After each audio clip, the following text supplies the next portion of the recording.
नमस्कार मंडळी. आज आहे श्रावण सोमवार आणि आम्ही ठरवलं जायचं महादेवच्या भेटीला. आम्ही निघालोय घोरडेश्वरच्या मंदिरात. जवळजवळ 300 पायऱ्या आहेत, पण एक सांगतो, वर गेल्यावर जो व्ह्यू दिसतो ना, तो सरळ परतपेट करणारा असतो. वर निसर्ग एकदम झकास होता. थोडे धुकं, थोडा वारा आणि मनात एकदम शांतपणा. आणि बघा, आम्हाला रस्त्यात कोण भेटलं? सापाचं छोटंसं पिल्लू. कदाचित तेही निघालं असेल महादेवच्या दर्शनाला. शेवटी पोहोचलो आम्ही महादेवच्या दरबारात. घोरडेश्वर मंदिर म्हणजे एकदम पॉवरफुल ठिकाण.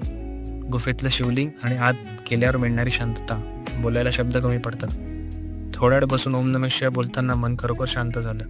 गर्दी कमी होती, पण वातावरणात एक वेगळीच पॉझिटिव्ह एनर्जी होती.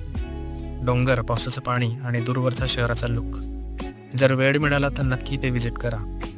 तुम्ही कधी घोरडेश्वरला गेलात का? कमेंटमधून नक्की सांगा. आणि हो, व्हिडिओ आवडला असेल तर लाईक करा, शेअर करा आणि सबस्क्राईब करायला विसरू नका.